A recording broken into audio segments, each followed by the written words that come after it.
Split lovers, I told y'all, we outside. Yep, we are outside. It is a beautiful day. I just got off of work. I said, let me go to the park real quick before, it starts to get a little cool. I mean, it's a little breeze right now, but it's a nice warm breeze. And it is a day of reflecting, memorializing, like just thinking back on a year ago.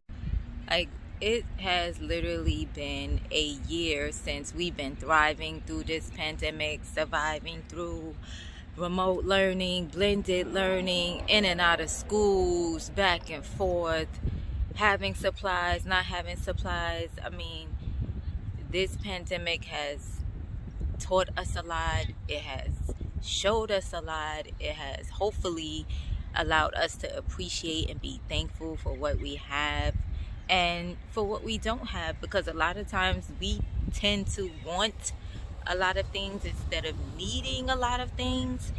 And we did this whole reflection at work, like thinking back a year ago, what it looked like, what it felt like, what it sounded like.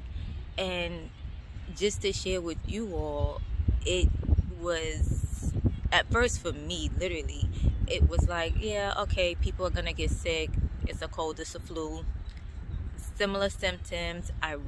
You couldn't pay me to think that New York would be like the ground zero for it. You couldn't pay me to believe that New York would be the hardest hit. I'm like, this is New York. We got money, we got funds, we have some of the best hospitals. Not all, I said some of the best hospitals.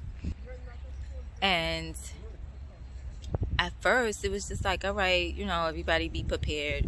I'm the type of person, I always have extra supplies, whether it's food, cleaning supplies, always double up. I hate to have to be running down on things and trying to run. But the stores were empty, like the shelves. There was no water, there was no tissue. Like, it was crazy. And like I said, initially I was, just praying, hoping like this New York City, we're gonna be good. But sadly, I know a lot of people personally, even people that I was currently working with, have passed on due to COVID. And so if you have time, like, so that you will be able to see exactly what I'm talking about, go to the UFT Instagram page. UFT, United Federation of Teachers. We have lost hundreds of staff members due to COVID, like a very large number. And in the building, there's a board that the administration had put up for those who have passed away. And you look back and you reflect, and you see it's sad. Like I said, initially I was just like, all right, I'll wear a mask, but I'm gonna still go outside. I love being outside. I hate being cooped up in the house. Even though when the pandemic started, it was during the cold months, it was during winter. But I was still in the stores, still grabbing the doorknobs of the school, not wearing gloves, and just taking things just a little lightly. Not too crazy where I'm not thinking it's serious, but just not overworking myself. But things quickly change, trust me. Like, we went on full lockdown that weekend, March 15th. Mayor de Blasio said, listen, schools are closing. So the students were out that following week, and we went remote the 21st of March. It's full remote. City had its lockdown orders, but I was going outside, going to the store, and you're gonna hear the airplane siren. Okay, so now we're full remote. A week in, 2 weeks in, second week in, boom. Oh, this one died. That one died. This one died. After that, it was literally a wrap for me, a wrap for my sleeping, my nerves, anxiety was through the roof. Like, it really did enough. Like, it literally drove me crazy. Couldn't sleep at night. There were nights when I was breaking day, nights when I was literally up for more than 24 hours, then having to facilitate meetings, speak to parents, put teachers onto their platforms, you know, because we were using multiple platforms for learning, and most of the teachers are veteran teachers. They're not familiar with Google Classroom, Microsoft Teams, and all our other platforms, uploading work, downloading documents, modifying work, PDF forms, like nothing. So I needed to be on point. I needed rest. I needed sleep. No, wasn't happening. And of course, as the weeks went on, things got worse and worse. But anyway, maybe I'll give, because things got really, really bad. Like really, really bad. But that's a whole another video, another day. But definitely, just looking back, I'm thankful, grateful, because even though things were bad, a lot of people I know have passed, but things could have always been worse. Now here we are, a whole year later. Things are still, you know, messy with remote learning. However, teachers are better at it. There's less training that I have to do, less workshops for the parents that I have to do, but now it's more hands-on with the students. And remember, there was a big 9-year gap, but I appreciated, you know, learning the students and learning their minds and where their hearts are, and just hearing their reflections today. And one of my students, she said, you know, I just can't wait until God answers my prayers. And I said, what do you mean? And she said, because every day I pray that everyone gets better and COVID goes away. And it touched me. It really did. And I told her, I said, you're not the only one. Continue to pray, because things are getting better. But of course, as children, they want things to just magically disappear. And don't we all? Even as adults, we want things to go away, whether it's COVID, whether it's drama, whether it's stress. You know, we have these, you know, heart's desires. So I encourage her, you know, to keep praying and keep hoping for the best. And, you know, the students, they miss the staff members. Some of them, you know, they question over and over again, like, why and what happened.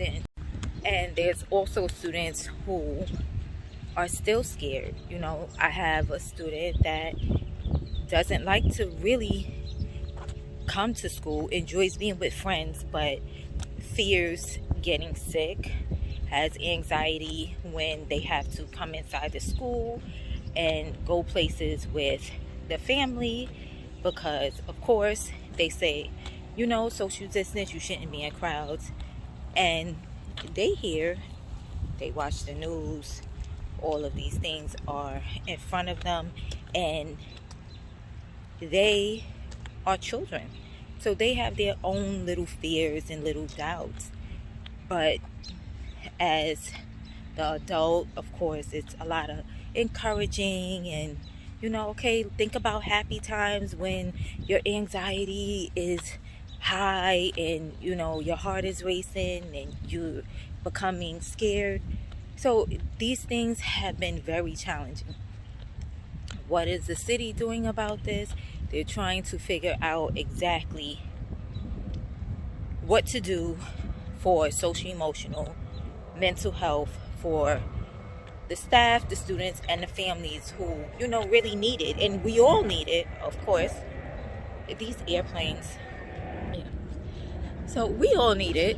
And I hope that whatever they do, they really invest in programs that are going to be beneficial. Like, be culturally responsive. That's the new thing in the city. Everything is being culturally responsive, but really be culturally responsive. Know the audience and bring in people and programs that target the audience, that can relate to the audience. And the audience would be the students first, of course, the families, and the as for myself, a year later, you know, still a little weary about certain things, still very cautious, you know, during that time.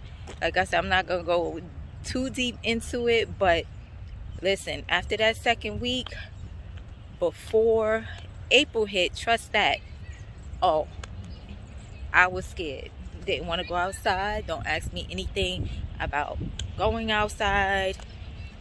And even now, like, I'll go outside, but you see this is a park. On the other side, straight ahead, there are kids in the park. But I like to keep my distance, right? And that's how it should be. You know, we shouldn't be on top of each other. But anyway, looking forward to this dying down some more. Yeah, on brighter notes, it's still March. We're still celebrating Women's History Month. I mean, this water is dirty, but fun fact, speaking of Women's History Month, this female loves water. I love any body of water. I hate dirty water, trust that, but I love to be around water, whether it's a pond, a lake, an ocean, a creek. I love it. And yes, I swim. I know people think black people don't swim, but I swim and I enjoy it. So yeah, still Women's History Month, and we have been celebrating a number of women. If you're not following me on Instagram, please do so. You would like the posts that I've been posting, the books. So week 1, we were highlighting women in government. So of course, I had to pop it off with Stacey Abrams. We studied her. We did Alexandria Ocasio, AOC Cortez. We did her. Who else did we do? We also did Ilhan Omar. She's a Arabic woman, Muslim woman. We did a number of people, and then last week we did women in science. Of course, we had to look at Mae Jemison. We looked at Madam C.J. Walker. She had her science lab in her own house, and other well-known scientists. But I don't want to get into everything. I want you to go to my Instagram at brownbooks_club. The link is below in the description. So, you know, go check that out. Yeah, so go check out my Instagram account, brownbooks_club. And this week we are doing women in sports. It is March Madness. Yes, college basketball, NCAA, women's and men. But of course, we're highlighting women. So I have some novels about basketball. If you have any interest in reading great novels, Walter D. Myers. If you have maybe some preteens, teenagers who are very much into basketball, or they just love reading various books, there's some good titles that I have posted up, and I'm going to post some more as the days go by. But one more view before we exit the park, because I have to go to Target. We have to go get some things, and I'm dragging you with me. So, see you soon. All right, lit lovers, as you can see, we are at Target, and we're going to take a trip down memory lane from then to now. We're going to take a stroll down memory lane, because a year ago, there was none of this. Literally. There was no water at all. None. There was no water. The juices, wrap. It was a done deal. See all that food? No food. And look, remember these out here. It was like you had to wait months to get tissue. They had signs. The signs were all over the place. One per family. Please do not exceed one per family. Like, look at that. All the tissue now. Shelves are stocked. Thank God. We've come a long way. It's a whole year later. This too. Cleaning products. Especially the good stuff. Like that. These are my type of cleaning products. Look how far we've come. Like, it was deserted in here. Literally. And I have videos on my Instagram page when I came through here, pictures. I'm gonna see if I could pull up a picture. Nothing was happening. It was so quiet in here. And forget about bleach, you know. Look how far we've come. Like, it was deserted in here, literally. And I have videos on my Instagram page when I came through here, pictures. I'm gonna see if I could pull up a picture. Nothing was happening. It was so quiet in here. And forget about bleach, you know. I see this here. I love this. Prior to COVID, I was using that. I put a lot of people onto that Lysol laundry detergent. It's good. It smells good. It's excellent. Forget about these. No, nowhere to be found. No Clorox wipes.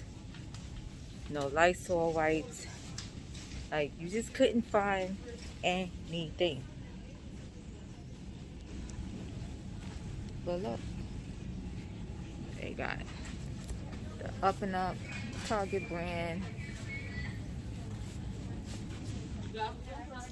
Remember, even the hair products, done. Over. But we've come a long way. And y'all know we definitely couldn't find no Purell, no hand sanitizer.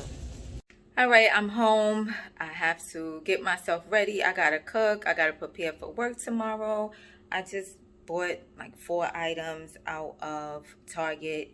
Listen, I stalk my nieces and nephews with t-shirts, graphic tees, anything that has the word auntie, best auntie, world's greatest auntie. I have to get it for them. I bought my niece this little onesie. There's no one like auntie. No, there isn't. And this auntie, of course, me, T, of course. So I'm obsessed with t-shirts like that. If it has auntie on it, something beautiful with a message about auntie, I'm getting it and they are getting it as well. I'm buying and they're going to receive it. I hope you all have enjoyed the video, this quick vlog, a reflection. Drop down in the comments and let me know something that you can reflect back from a year ago to now. Something that maybe stood out, something you're glad that has occurred from then to now. I don't know. Share memory between last year around this time to this year around this time. And remember, tell a friend to tell a friend. Tell your neighbor, tell a co-worker, tell a stranger, even tell a hater. Everything's lit over here. Crown Brown Bucks. And until the next video, see you later.